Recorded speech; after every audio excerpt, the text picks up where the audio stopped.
এই যে বন্ধুরা দেখুন সব বিস্কুটগুলো বানানো হয়ে গেছে। বিস্কুটগুলো প্লেটে তুলে নিয়েছি। দেখুন বন্ধুরা একবার শুধু।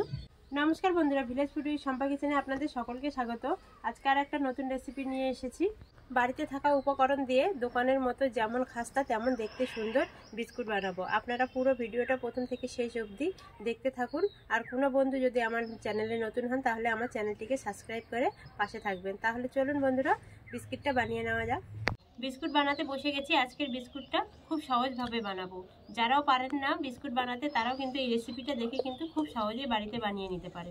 তাহলে চলুন বন্ধুরা বিস্কুটটা বানিয়ে নেওয়া যাক। আপনারা পুরো ভিডিওটা দেখতে থাকুন। বিস্কুট বানানোর জন্য এখানে আমি 1 কাপ চিনির গুঁড়ো নিয়েছি। এই চিনির গুঁড়োটা মিক্সিতে গুঁড়ো করে নিয়েছি। আজকে সব কিছু কাপ দিয়েই মেপে নেব, তাহলে সুবিধা হবে।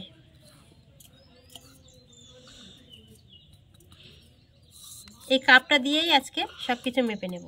1 কাপ চিনির গুঁড়ো নিয়ে নিলাম। এখন 1 কাপ সাদা তেল নিয়ে নেব।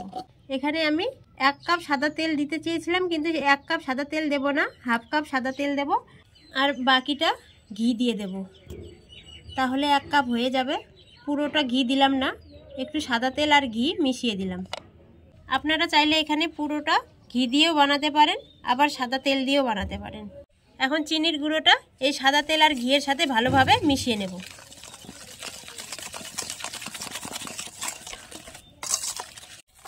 আমি এখানে পুরোটা সাদা তেল দিয়েই বানাতে চেয়েছিলাম, কিন্তু একটু ঘি দিলাম। ঘি দিলে বিস্কুটগুলো খেতে আরও ভালো লাগবে। এই সাদা তেল আর চিনির গুঁড়োটা ভালোভাবে ফেটিয়ে নিতে হবে যতক্ষণ না একটা ক্রিমি ভাব আসবে। আপনারা যদি বেশি মিষ্টি পছন্দ করেন তাহলে বিস্কুটের জন্য চিনির পরিমাণটা আর একটু বাড়িয়ে দিতে পারেন। এখন এর মধ্যে একটু সামান্য পরিমাণে লবণ দিয়ে দেবো, হাফ চামচ। আর একটু বেকিং পাউডার দিয়ে দেবো, হাফ চামচ। হাফ চামচ পরিমাণে এই যে বেকিং পাউডার দিয়ে দিলাম। এখন আবার ভালোভাবে ফেটিয়ে নেব। আপনারা চাইলে এই বেকিং পাউডারটা নাও দিতে পারেন, যেহেতু বাড়িতে বানানো হচ্ছে বিস্কুটটা, এটা স্কিপ করেও যেতে পারেন। দেখুন বন্ধুরা কত সুন্দরভাবে ফেটানো হয়েছে, একেবারে ক্রিমি ক্রিমি ভাব চলে এসেছে। আর এইটা থেকে কি সুন্দর একটা ঘিয়ের গন্ধ বেরিয়েছে। বিস্কুটটা খেতে খুব কিন্তু ভালো লাগবে। এটা কি সুন্দরভাবে ফেটানো হয়ে গেছে। এখন এর মধ্যে ময়দা দিয়ে দেব। যে কাপ দিয়ে আমি তেল আর চিনির গুঁড়োটা মেপে নিলাম সেই কাপ দিয়েই আবার ময়দাটা মেপে দিয়ে দেব। এখানে 2 কাপ ময়দা দিয়ে দেব।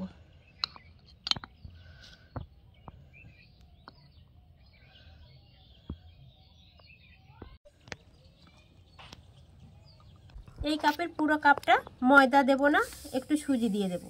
তাহলে সুজিটা দিলে কিন্তু বিস্কুটটা আরও খেতে খুব ভালো লাগবে।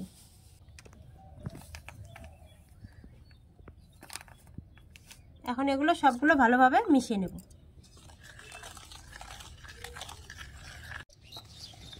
এই বিস্কুটের মধ্যে কোনো জল ব্যবহার করব না।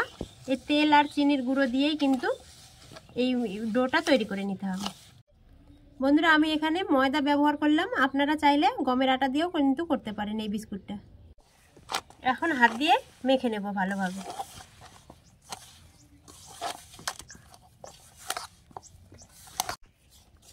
বিস্কুটের জন্য ডোটা রেডি হয়ে গেছে। এখন ছোট ছোট করে লেচি কেটে নেব।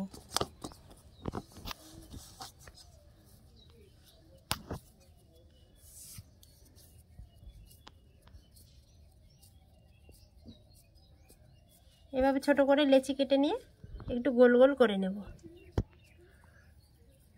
হাতেই কত সুন্দর বিস্কুট বানানো যায় দেখুন একবার শুধু।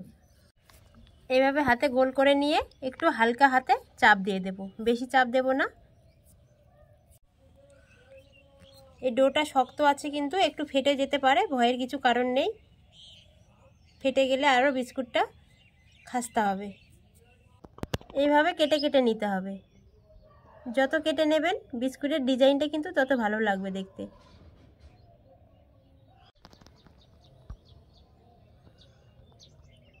এই যে একটা বিস্কুট বানানো হয়ে গেল। এটা একটু সাইজে ছোটই করলাম, এরপরেরটা বড় করব একটু।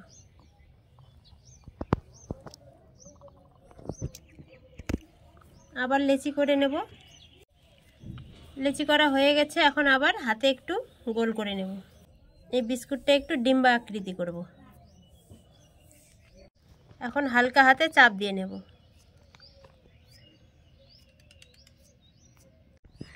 এটা একটু অন্য ডিজাইনের বানালাম, ডিম্বা আকৃতির মতো। এখন আবার ছুরি দিয়ে কেটে কেটে নেব।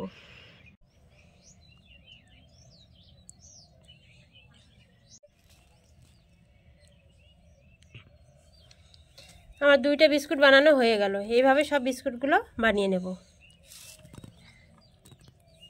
কাঁচা খেও না, পেট ব্যথাবে তো। বন্ধুরা, আমার ছেলের বিস্কুটটা এখনই খুব ভালো লেগে গেছে। এই বিস্কুটের ডোর থেকে একটু কেটে খেলো, বলছে খুব ভালো লাগছে। এখনও তো বানানোই হয়নি, তাতে এই রকম। যখন হয়ে যাবে তখন তাহলে কি করবে?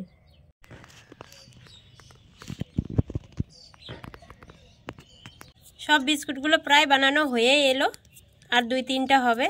এই যে ফেটে গেলে এইভাবে একটু হাত দিয়ে করে নিতে হবে। দেখুন কত সুন্দর ডোটা হয়েছে। হাত দিয়ে এইভাবে একটু দিলেই কিন্তু ফাটাগুলো আবার বন্ধ হয়ে যাচ্ছে।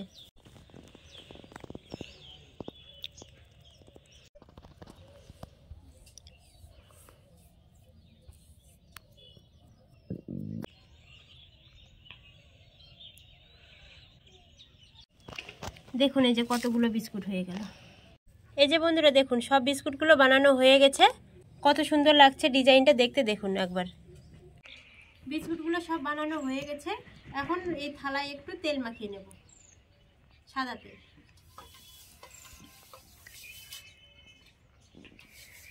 সাদা তেল মাখানো হয়ে গেছে। এখন এই ময়দাটা এই থালার উপর ছড়িয়ে দেব।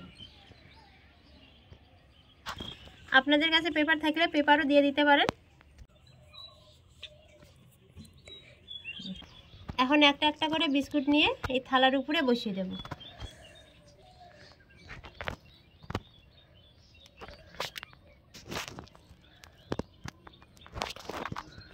সবগুলো এই থালাতে সাজিয়ে নিয়েছি, আর এখানে উনুন ধরিয়ে দিয়েছি। কড়াইয়ের মধ্যে বালি দিয়ে দিয়েছি। এই বালির উপরে একটা এখন স্ট্যান্ড দিয়ে দেব।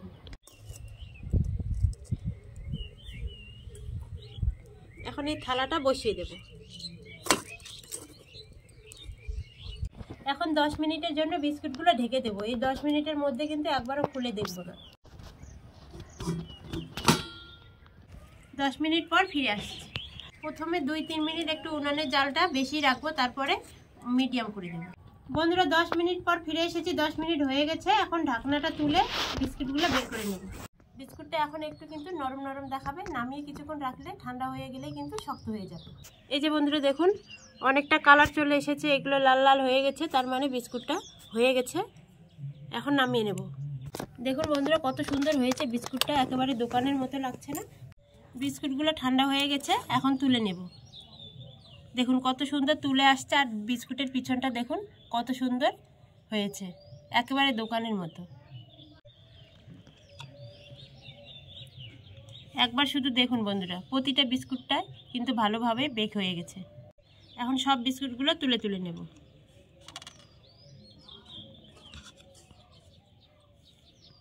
একেবারে লাগছে না দোকানের মতো। এরকম কিন্তু আগে কিন্তু দোকানে 2-3 টাকা দামের এগুলো বিস্কুট পাওয়া যেত, আমরা ছোটোবেলায় খেয়েছি। এখন এই বিস্কুটগুলো অতটা দেখা যায় না। বিস্কুটগুলো প্লেটে তুলে নিয়েছি। দেখুন বন্ধুরা একবার শুধু কেমন লাগছে বিস্কুটগুলো। আর একজনের ধৈর্য ধরছে না, কখন খাবে শুধু করছে। মা, খুব সুন্দর হয়েছে বিস্কুট, প্রতিদিন বানিও।